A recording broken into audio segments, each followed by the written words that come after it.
हम सभी मास्टर की के का अध्ययन कर रहे हैं। मास्टर की श्री पुलक सागर जी द्वारा संकलित है, महाराज के द्वारा संकलित है। इसमें हम उन शब्दों का अध्ययन कर रहे हैं जिनके दो दो भेद हैं। एक पहला वीडियो बन चुका है और ये उसी का दूसरा पार्ट बन रहा है। इसके लिए हम सबसे पहले मंगलाचरण करते हैं। मोक्ष मार्गस्य नेतारम भेतारम करम भूभिताम ज्ञातारम विश्व तत्वानाम वंदे तद्गुण लब्धये वंदे तद्गुण लब्धये। इस तरह से तत्वा सूत्र के इस मंगलाचरण को करके हम अपने आगे के अध्ययन को शुरू करते हैं। आज हम जिन 10 शब्दों को लेंगे वे शब्द हैं वनस्पति, प्रत्येक वनस्पति, मिथ्यात्व, प्रमाण के भेद, सम्यक दर्शन, परोक्ष प्रमाण ज्ञान, प्रत्यक्ष प्रमाण, प्रत्यक्ष, विकल्प प्रत्यक्ष ज्ञान और मोहनीय कर्म। तो सबसे पहले इसमें जो आता है वो है वनस्पति। वनस्पति के दो भेद हैं, साधारण और प्रत्येक। हम वनस्पति की परिभाषा देखते हैं। वनस्पति ही जिनका शरीर है उन्हें वनस्पति काय कहते हैं। जैसे हरियाली, धूप, बीज, फल आदि। जैसे मैंने बताया वनस्पति काय के दो प्रकार हैं, साधारण और प्रत्येक। साधारण वनस्पति काय और प्रत्येक वनस्पति काय। साधारण वनस्पति काय जहाँ एक शरीर में अनंत जीव हों उसे साधारण वनस्पति काय कहते हैं। सभी प्रकार के कंदमूल साधारण वनस्पति में आते हैं। प्रत्येक वनस्पति काय जिसके एक एक शरीर में एक एक जीव होता है उसे प्रत्येक वनस्पति काय कहते हैं। जैसे वृक्ष, आम आदि, लता, करेला, ककड़ी आदि, तृण, दूब यानी घास आदि, जल रूह जल में उत्पन्न होने वाला कमल आदि। इस तरह से साधारण वनस्पति और प्रत्येक वनस्पति तथा वनस्पति की हमने परिभाषा देखी। अब अगला है प्रत्येक वनस्पति। प्रत्येक वनस्पति किसे कहते हैं ये तो हमने अभी पढ़ लिया। अब प्रत्येक वनस्पति के दो भेद हैं, सप्रतिष्ठित और अप्रतिष्ठित। प्रत्येक वनस्पति काय जीव दो प्रकार के होते हैं, एक निगोद सहित और दूसरे निगोद रहित। तृण, बेली, छोटे वृक्ष, बड़े वृक्ष, कंदमूल, ऐसे 5 भेद प्रत्येक वनस्पति के हैं। ये पांचों वनस्पतियां जब निगोद शरीर के आश्रित होती हैं तो प्रतिष्ठित प्रत्येक कही जाती हैं, और जब ये निगोद से रहित हो जाती हैं तो अप्रतिष्ठित प्रत्येक कही जाती हैं। इसके बाद अगला शब्द आता है मिथ्यात्व। मिथ्यात्व के दो भेद हैं, गृहीत और अगृहीत।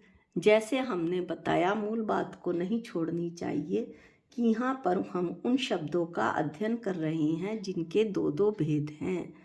तत्वों पर श्रद्धा नहीं होना ही मिथ्यात्व है, अथवा सच्चे देवशास्त्र गुरु पर श्रद्धा न करना या झूठे देवशास्त्र गुरु का श्रद्धान करना मिथ्यात्व है। विपरीत या गलत धारणा का नाम मिथ्यात्व है। मिथ्यात्व के उदय से जीव को सच्चा धर्म रुचता नहीं है। जैसे पित्त के रोगी को जो रोगी पित्त का रोगी हो जाता है, जिसे पित्त का रोग हो जाता है उसे दूध भी कड़वा लगता है। तत्वों पर यथा श्रद्धा नहीं होना, अर्थात वो जो है तत्वों पर यथा श्रद्धा नहीं होता, ऐसा मिथ्यात्व होता है। मैं शरीर ही हूँ ऐसा मानने वाला जीव मिथ्या दृष्टि होता है। आत्मा को तो वो कहता है आत्मा क्या होता है मुझे कुछ नहीं पता। मिथ्यात्व के दो भेद होते हैं, गृहीत एवं अगृहीत। गृहीत मिथ्यात्व पर के उपदेश आदि से, कुदेव आदि में, कुदेव, कुशास्त्र, कुगुरु में जो श्रद्धा उत्पन्न हो जाती है उसे गृहीत मिथ्यात्व कहते हैं। अगृहीत मिथ्यात्व अनादिकाल से किसी के उपदेश के बिना शरीर को ही आत्मा मानना व पुत्र धन आदि में अपनत्व करना अगृहीत मिथ्यात्व है। अगृहीत मिथ्यात्व अनादिकाल से चला आ रहा है और यह जीव में मैं भी आती हूँ या हम सब भी आते हैं जो शरीर को ही अपना मानते हैं। जरा सा भी कुछ कष्ट होता है तो वो हम झेल नहीं पाते हैं, जबकि हमें यह मालूम होना चाहिए कि हमारी आत्मा तो अनंत गुणों की, अनंत शक्तियों की स्वामी है। उसको तो ये कष्ट छू भी नहीं पाते। तो ऐसा न मानना, अनादिकाल से किसी के उपदेश के बिना शरीर को ही आत्मा मानना, मैं शरीर ही हूँ, व पुत्र धन आदि में अपनत्व करना, मेरा पुत्र बल्कि मैं ही पुत्र, धन मेरा धन, मकान मेरा नहीं बल्कि मैं ही मकान बन जाता हूँ, इतना अपनापन कर बैठता हूँ, ये अगृहीत मिथ्यात्व है। इसके बाद जो अगला है वो है प्रमाण। प्रमाण के भेद दो हैं, परोक्ष और प्रत्यक्ष। सव व पर प्रकाशक सम्यक ज्ञान प्रमाण है, यानी कि जो अपनी आत्मा को भी जाने और पर को भी जाने वो सम्यक ज्ञान प्रमाण है। स्वार्थ व प्रार्थ के भेद से अथवा प्रत्यक्ष व परोक्ष के भेद से ये दो प्रकार का होता है। प्रार्थ तो परोक्ष ही होता है, पर स्वार्थ प्रत्यक्ष व परोक्ष दोनों प्रकार का होता है। ज्ञानात्मक जो प्रमाण होता है उसको स्वार्थ प्रमाण कहते हैं, और जो वचनात्मक प्रमाण होता है उसे प्रार्थ प्रमाण कहते हैं। शुद्ध ज्ञान को छोड़कर शेष सब अर्थात मति, अवधि, मन प्रय और केवल ज्ञान स्वार्थ प्रमाण होते हैं। परंतु शुद्ध ज्ञान स्वार्थ और प्रार्थ दोनों प्रकार का होता है, क्योंकि शुद्ध ज्ञान में ही वचन आते हैं।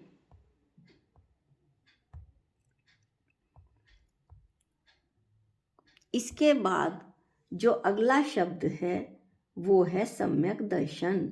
सम्यक दर्शन को हम दो तरह से पढ़ेंगे, एक उत्पत्ति की अपेक्षा और दूसरी राग की अपेक्षा।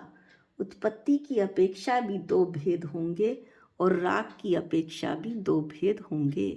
सम्यक दर्शन किसे कहते हैं? सच्चे देव शास्त्र गुरु का 3 मूढ़ता रहित, 8 मद से रहित और 8 अंग सहित श्रद्धान करना सम्यक दर्शन है। 4 अनुयोगों में सम्यक दर्शन की क्या परिभाषा है?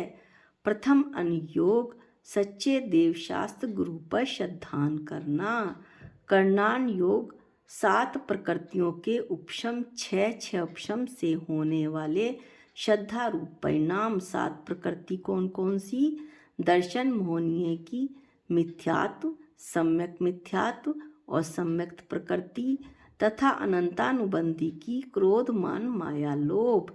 इस तरह 7 प्रकृतियों के उपशम 6 उपशम से होने वाले श्रद्धारूप परिणाम। चरणान योग में सम्यक दर्शन की परिभाषा ऐसे आती है कि प्रशम, संवेद, अनुकंपा और आस्तिक्य का जिसमें भाव होता है उसमें सम्यक दर्शन होता है, वो सम्यक दृष्टि होता है। द्रव्यानुयोग में सम्यक दर्शन की परिभाषा इस तरह दी गई है, तत्वार्थ का श्रद्धान करना। 6 तत्व हैं, जीव, अजीव, आश्रव, बंध, संवर, निर्जरा और मोक्ष। जैसा जिनेंद्र भगवान ने बताया उस पर ज्यों का त्यों इन 6 तत्वों पर श्रद्धान करना सम्यक दर्शन है।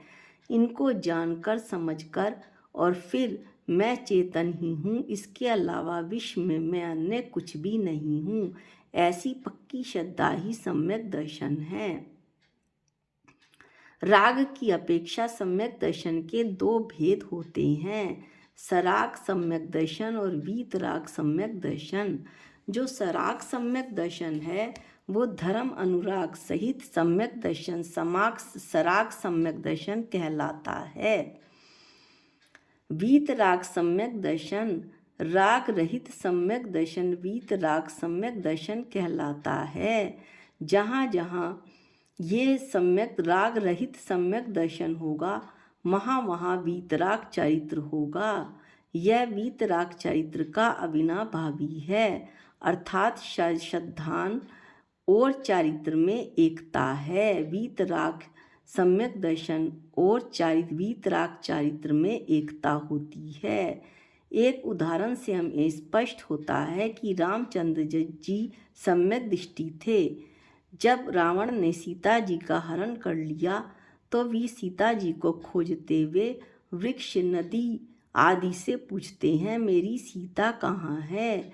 दूसरी तरफ जब रामचंद्र जी मुनि अवस्था में शुद्धोपयोग में लीन हो जाते हैं तो सीता जी का जीव विचार करता है कि इनके साथ हमारा अनेक भवों का साथ रहा है, यदि ये ऐसे ही ध्यान में लीन रहे तो मुझसे पहले मोक्ष चले जाएंगे।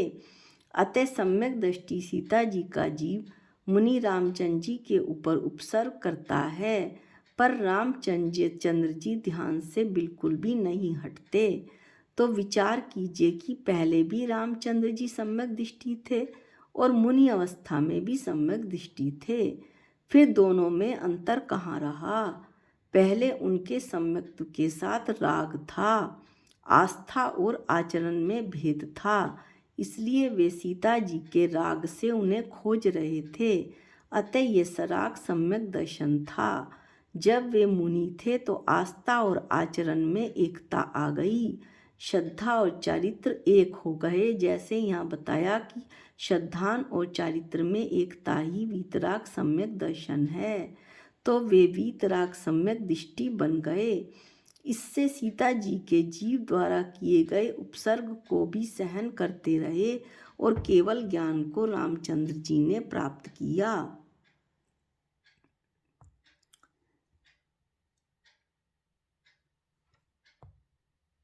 अब हमने यहाँ पर पढ़ा सम्यक दर्शन, सराग और वीतराग। इसके बाद हम उत्पत्ति की अपेक्षा दो भेद पढ़ेंगे सम्यक दर्शन के। निसर्गज सम्यक दर्शन, जो पर के उपदेश के बिना जिन बिंब दर्शन, वेदना, जिन महिमा दर्शन आदि से उत्पन्न होता है उसे निसर्गज सम्यक दर्शन कहते हैं। अधिगमज सम्यक दर्शन, जो गुरु आदि पर के उपदेश से उत्पन्न होता है वह अधिगमज सम्यक दर्शन कहलाता है। इस तरह से हमने सम्यक दर्शन के दो भेद पढ़े, उत्पत्ति की अपेक्षा भी दो और राग की अपेक्षा भी दो।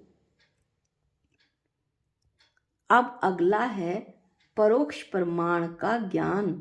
परोक्ष प्रमाण ज्ञान, परोक्ष प्रमाण ज्ञान दो हैं, मति ज्ञान और शुद्ध ज्ञान। इंद्रिय जो ज्ञान होता है उसे मति या अभिनिबोध, जो इंद्रियों से ज्ञान होता है उसे ही मति या अभिनिबोध यह संज्ञा दी जाती है। यह दर्शन पूर्वक अवग्रह या अवाय और धारणा के कर्म से उत्पन्न होता है। धारणा के पश्चात कर्म से स्मृति, प्रत्यभिज्ञान, तर्क या व्याप्ति ज्ञान उत्पन्न होता है। इन सबको भी मति ज्ञान संज्ञा दी जाती है। धारणा के पहले होने वाले ज्ञान पंच इंद्रियों के निमित्त से होते हैं और उसके आगे के जो ज्ञान हैं वो मन के निमित्त से उत्पन्न होते हैं। इस प्रकार इंद्रिय और मन के द्वारा जो ज्ञान होने वाले ज्ञान को मति ज्ञान कहते हैं। शुद्ध ज्ञान की परिभाषा हम पहले वीडियो में पढ़ चुके हैं और उसके दो भेद भी पढ़ चुके हैं, अक्षरात्मक और अनक्षरात्मक। इस प्रकार परोक्ष प्रमाण ज्ञान के हमने दो भेद पढ़े, मति ज्ञान और शुद्ध ज्ञान। अब हम पढ़ेंगे प्रत्यक्ष प्रमाण। प्रत्यक्ष प्रमाण को पढ़ने से पहले हम पढ़ेंगे प्रत्यक्ष। प्रत्यक्ष के भी दो भेद हैं, साम व्यवहारिक प्रत्यक्ष और पारमार्थिक प्रत्यक्ष। इसमें वे ही शब्द लिए जा रहे हैं जिनके दो दो भेद हैं। विशद ज्ञान को प्रत्यक्ष कहते हैं। यह दो प्रकार का होता है, साम व्यवहारिक व पारमार्थिक प्रत्यक्ष। इंद्रिय ज्ञान साम व्यवहारिक प्रत्यक्ष है। इंद्रिय आदि पर पदार्थों से निरपेक्ष। इंद्रिय आदि पर पदार्थों से निरपेक्ष अर्थात जो इंद्रिय आदि पर पदार्थों से ना जाना जाए, केवल आत्मा में उत्पन्न होने वाला ज्ञान पारमार्थिक प्रत्यक्ष कहलाता है।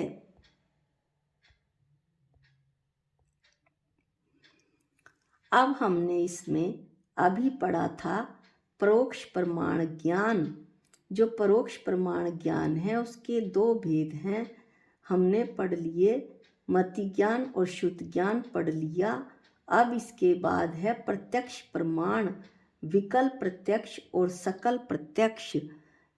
साथ साथ ये भी देख लीजिए कि विकल्प प्रत्यक्ष ज्ञान के भी दो भेद हैं, अवधि ज्ञान और मन प्रज्ञान।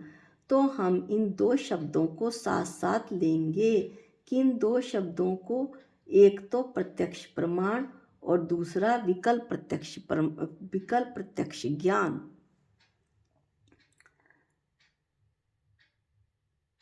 जो प्रत्यक्ष प्रमाण है वो विकल्प प्रत्यक्ष और सकल प्रत्यक्ष है। विकल्प प्रत्यक्ष क्यों? क्योंकि पदार्थों को ये एक देश जानता है, जैसे कि अवधि और मन प्रज्ञान विकल्प प्रत्यक्ष हैं। ये पदार्थों के एक देश को जानते हैं, अर्थात मूर्तिक पदार्थों की कुछ व्यंजन पर्यायों में स्पष्ट रूप से उनकी प्रवृत्ति देखी जाती है, अर्थात ये पदार्थों को एक देश ही जानते हैं, इसलिए इन्हें विकल्प प्रत्यक्ष कहते हैं। लेकिन जो केवल ज्ञान है वो सकल प्रत्यक्ष है। क्यों?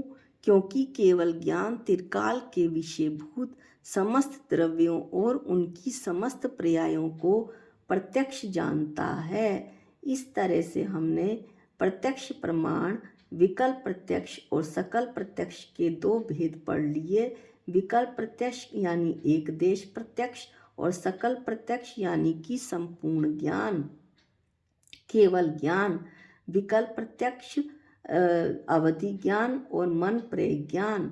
विकल्प प्रत्यक्ष ज्ञान जैसे कि बताया मैंने अभी, अवधि ज्ञान और मन प्रज्ञान, इसको भी हमने देख लिया। साथ ही साथ ये भी मैं बता दूं कि मन प्रज्ञान की परिभाषा हमने पहले वीडियो में बहुत अच्छी तरह से पढ़ ली थी और इसके दो भेद ऋजुमति और विपुलमति भी पढ़ लिए थे। अब हमारा जो 10वां शब्द है वो है मोहनीय कर्म। जिस कर्म के उदय से हम मोह, राग, देश आदि विकारी भावों का अनुभव करते हैं उसे मोहनीय कर्म कहते हैं, अर्थात जो कर्म आत्मा के सम्यक्त व चारित्र गुणों को घातता है वो मोहनीय कर्म है। मोहनीय कर्म का स्वभाव नशीले पदार्थ के सेवन की तरह है। इसके उदय से यह जीव अपना विवेक खो देता है, उसे हित अहित का होश नहीं रहता। काम, क्रोध, मान, माया, लोभ आदि भी मोहनीय कर्म के उदय से होते हैं। इसी कर्म के उदय के कारण श्री राम जैसा सम्यक दृष्टि जीव महापुरुष भी लक्ष्मण के मृत शरीर को 6 महीने तक अपने कंधों पर लेकर घूमता रहा। यह जो मोहनीय कर्म है ये सभी 8 कर्मों का राजा है। जैसे राजा के ना होने पर उसकी प्रजा असमर्थ यानी बेकार हो जाती है, उसी प्रकार मोहनीय कर्म के अभाव में बाकी सारे कर्म अपने कार्य में असमर्थ हो जाते हैं। मोहनीय कर्म को सब कर्मों का बाप भी कहा जाता है। इस मोहनीय कर्म के दो भेद हैं, दर्शन मोहनीय और चारित्र मोहनीय। अब हम इनका अध्ययन करते हैं। दर्शन मोहनीय कर्म आत्मा के दर्शन गुण यानी उसके श्रद्धान को विकारग्रस्त बना देता है। इस कर्म के उदय से व्यक्ति अपने सम्यक स्वरूप यानी अपनी आत्मा के स्वभाव ज्ञाता दृष्टा स्वभाव को भली भांति नहीं पहचान पाता। जैसे मदिरा पीने से व्यक्ति की बुद्धि मूर्छित हो जाती है, वैसे ही इस कर्म के उदय से आत्मा का विवेक विलुप्त हो जाता है, खत्म हो जाता है। वह हित अहित निज पर का भेद नहीं कर पाता, इतना विमूढ़ बन जाता है कि घातक इंद्रिय विषयों को ही प्रिय मानने लगता है। शरीर, स्त्री, धन, संतति, पुत्र पुत्री इत्यादि पर वस्तुओं के प्रति घोर ममता का शिकार हो जाता है। यह सांसारिक मोह जाल में पड़कर अपना जो इसका लक्ष्य है, जो मेरे मनुष्य भव का लक्ष्य है, मोक्ष, उससे दूर हो जाता है। अब है चारित्र मोहनीय कर्म आत्मा के चारित्र गुण को विकृत कर देता है। यह कर्म जिन जीव की सन्मार्ग यात्रा में यानी मोक्ष मार्ग की यात्रा में बाधा उपस्थित करता है। इस कर्म के उदय से जीव के आचरण में विकार आ जाता है। वो कैसे? वह अहिंसा, सत्य, अचौर्य, ब्रह्मचर्य और अपरिग्रह जैसे व्रतों को अपना नहीं मानता। यह कर्म आत्मा को राग, देश आदि विकारों में उलझा लेता है और उसी रूप परिणमन करा देता है और स्वरूप रमण में बाधा डालता है। अर्थात उस ऐसे जीव का उपयोग अपनी आत्मा में नहीं लगता, बल्कि वो राग के कर्म के उदय से रागी और देश के उदय से देशी बन जाता है और आत्मा के स्वभाव को विकारी बना लेता है। इस तरह से हमने मोहनीय कर्म की परिभाषा पढ़ी और उसके दो भेद पढ़े, दर्शन मोहनीय और चारित्र मोहनीय। मेरे को आशा है कि इससे अच्छा इस तरह से आपको अच्छा ज्ञान प्राप्त हो रहा होगा। केवल भेद बतलाने से पूरी बात नहीं बनती। चाहे हम छोटे छोटे रूप में ही परिभाषाओं का अध्ययन कर रहे हैं, लेकिन फिर भी हमें काफ़ी कुछ पता चल रहा है, ऐसा मेरा मानना है। तो आज हम वीडियो को यहीं समाप्त करते हैं। निज निधि निज में बताई ये अनंत उपकार है, इसके लिए जिन वाणी माँ को वंदनानंत बार है, वंदनानंत बार है। सबको जय जिनेंद्र।